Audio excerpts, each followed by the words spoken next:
Welcome back to my channel Arju's kitchen 93 চ্যানেলে সকলকে স্বাগতম। আজকে আমি তালের পিঠে রেসিপি শেয়ার করব, যা ছোট থেকে বড় সকলে তৃপ্তি সহকারে খেতে পারবে এবং আপনার প্রশংসা করবে। অনেক মজার হয় এই তালের পিঠা রেসিপিটি। খুবই সহজে এবং কম উপকরণে এই রেসিপিটি তৈরি করা যায়। আমি আজকে দুটো জিনিস শেয়ার করব। তালের পাল্প আমি কত সহজে বের করে নেব সেটাও কিন্তু শেয়ার করব, কারণ অনেকেই কিন্তু তাল কেনা হয় বাজার থেকে, আর তালের পাল্পটা কিন্তু অনেকেই বের করতে পারে না, একদম অসুবিধায় পড়া হয়। আর সেজন্য এই ভিডিওটি আপনাদের জন্য। তালের যে ওপরের অংশটা আছে সেটাকে আমি ছিলিয়ে নিচ্ছি। এই একটা তাল দিয়েই কিন্তু মজাদার তালের পিঠে রেসিপি তৈরি করব। আর তালটা ছিল প্রচুর মিষ্টি, আর খেতেও কিন্তু খুবই ভালো ছিল। দেখেই বোঝা যাচ্ছে তালটা অনেক মিষ্টি হবে। সম্পূর্ণটা আমি ছেলে না হয়ে গিয়েছে, মাঝখান থেকে আমি একটু ভাগ করে নেব। আর এখানে একটু সামান্য পানি দিয়ে দিচ্ছি। পানি দিয়ে আমি একটু মথে নেব। মথে নিলে কি হবে, মথে নিয়ে যদি 5 মিনিটের জন্য রেখে দেওয়া হয় তাহলে কিন্তু একটু নরম হয়ে যায়, আর তালের পাল্পটা বের করতে খুবই সুবিধা হয়। আমি কিন্তু এখানে সামান্যই পানি দিয়েছি। এই পানির মধ্যেই কিন্তু আমি একটু মথে নেব আর একটু রেস্টে রেখে দেব। তাহলে যখন একটু নরম হয়ে যাবে তখনই কিন্তু তালের পাল্পটা বের করা অনেক সুবিধা হবে।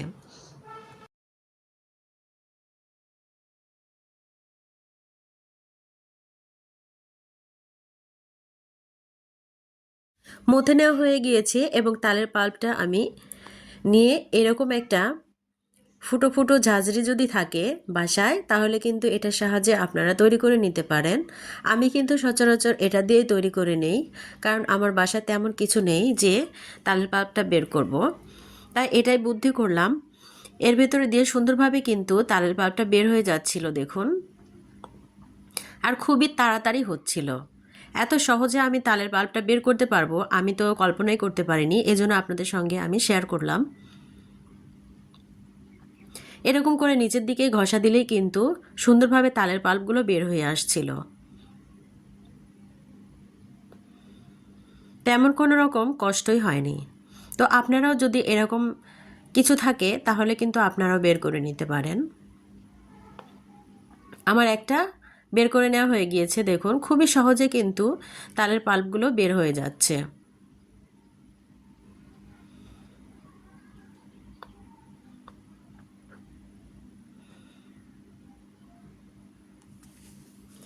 সম্পূর্ণ তালের পাল্পগুলো আমি বের করে নিয়েছি।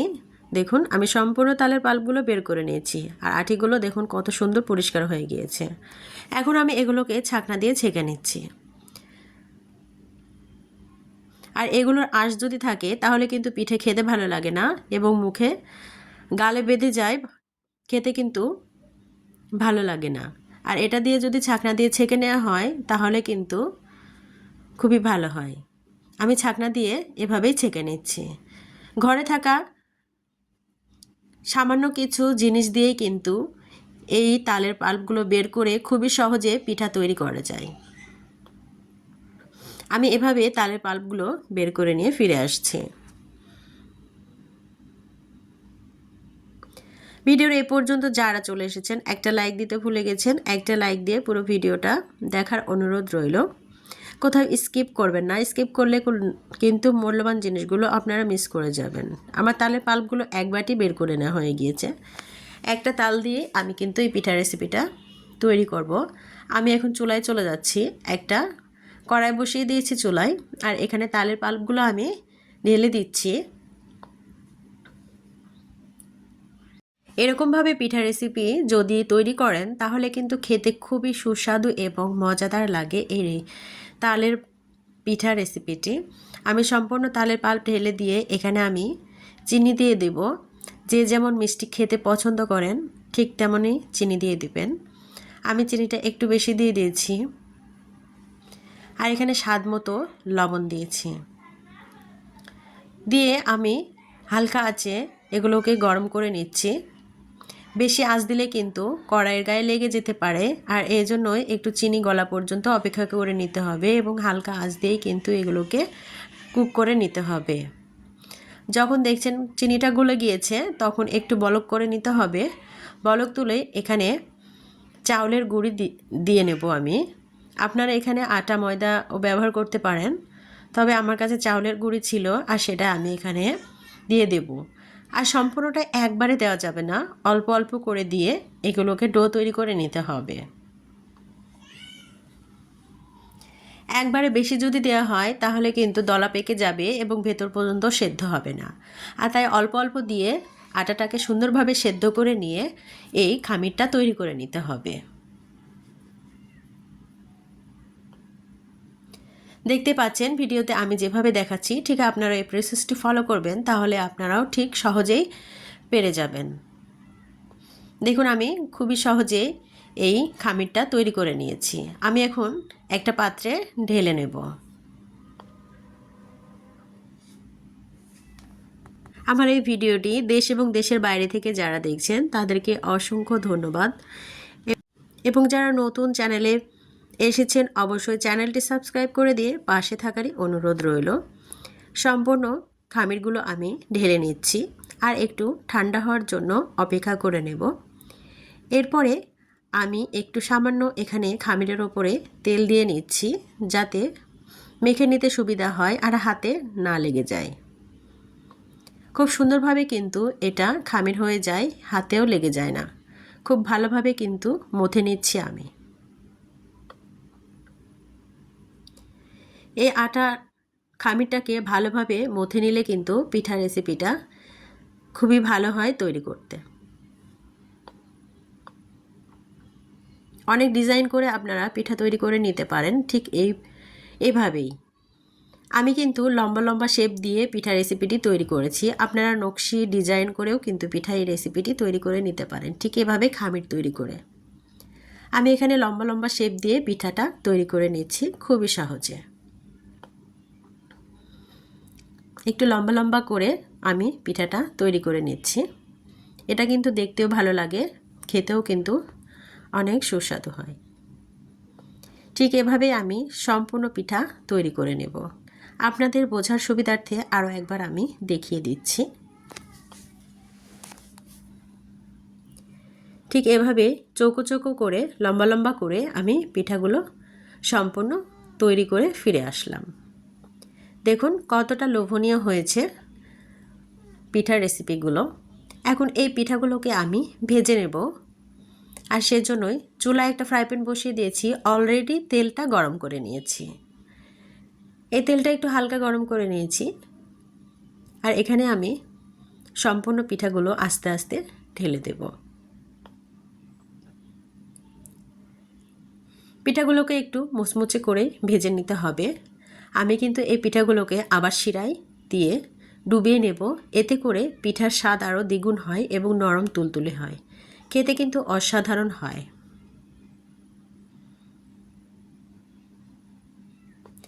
ডুবো তেলে আমি এই পিঠাগুলো ভেজে নিচ্ছি।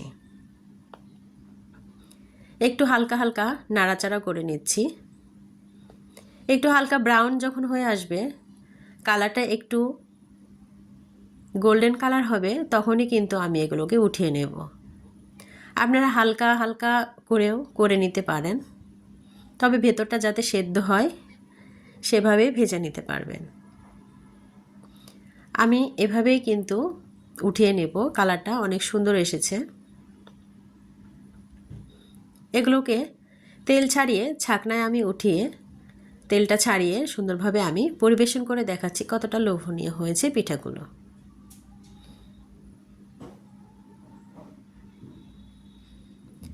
আমার চ্যানেলে অনেক অনেক ইউনিক রেসিপি আছে যা আপনারা ভিজিট করে দেখতে পারেন। খুবই লোভনীয় এবং কম সময়ে 5 মিনিটের রেসিপি তৈরি করা যায়। এক ব্যাচ ভেজে নেওয়া হয়ে গিয়েছে, আমি আরও এক ব্যাচ এভাবে ভেজে নিচ্ছি। সেম প্রসেসে ভেজে নিয়ে ফিরে আসছি। দেখুন কতটা লোভনীয় হয়েছে, আমি আপনাদেরকে দেখিয়ে দিচ্ছি। ঠিক এভাবে কিন্তু আপনারা খেতে পারেন, মুচমুচে করে ভেজে নিয়ে আপনারা এটা বয়মে পুরে সংরক্ষণ করেও কিন্তু খেতে পারেন। খুবই কিন্তু মুচমুচে এবং খাস্তা হয় এই রেসিপিটি।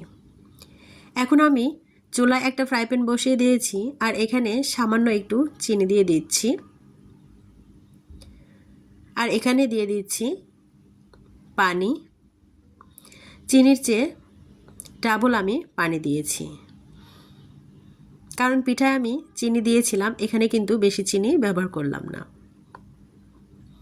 একটু বলক তুলে নিব, আঠালো আঠালো তৈরি করার দরকার নেই, একটু ছিপছিপানি, পানিটা চিনির সাথে গলে গেলেই হয়েছে। একটু বলক করে নিয়েই কিন্তু আমি পিঠাগুলো ঢেলে দেব। দেখুন একেবারে আঠালো তৈরি করিনি, চিনিটা গলে গিয়েছে, তখনই কিন্তু আমি এই পিঠাগুলো ঢেলে দিচ্ছি। এতে করে কি হবে, গরম শিরায় যদি পিঠাগুলো দেওয়া হয় একদম শিরায় ডুবে নরম তুলতুলে হয়, খেতে কিন্তু অসাধারণ হয় এই পিঠার রেসিপিটি। একবার হলেও বাসায় ট্রাই করবেন এবং পরিবারকে উপহার দিবেন, খুবই প্রশংসা করবে এবং খুবই ভালো লাগবে এই পিঠা রেসিপিটি। ছোট থেকে বড় সকলেই কিন্তু এই রেসিপিটি তৃপ্তি সহকারে খাবে এবং অতিথি আপ্যায়নে কিন্তু এই রেসিপিটি খুবই ভালো হয়। কেমন লাগলো আমার এই ইউনিক পিঠা রেসিপিটি অবশ্যই কমেন্টে জানাতে ভুলবেন না। আমার এই চ্যানেলের ইউনিক ইউনিক রেসিপি পেতে অবশ্যই চ্যানেলটি সাবস্ক্রাইব করে রাখতে হবে আর পাশে থাকা বেল বাটনটি অন করে রাখলে আপনি নতুন নতুন ইউনিক ইউনিক রেসিপি সবার আগে নোটিফিকেশন পেয়ে যাবেন আর সময় সুযোগ বুঝে দেখে নিতে পারবেন। দেখুন কতটা লোভনীয় হয়েছে, খেতে কিন্তু অসাধারণ ছিল। দেখতে যেমন সুন্দর হয়েছে, খেতে কিন্তু ততটাই ভালো হয়েছিল। আমার এই চ্যানেলে কম উপকরণে কম সময়ে ঝটপট নাস্তা রেসিপি অনেক কিছু তৈরি করা আছে, যা আপনারা ভিজিট করতে পারেন। সকলে ভালো থাকবেন। আল্লাহ হাফেজ।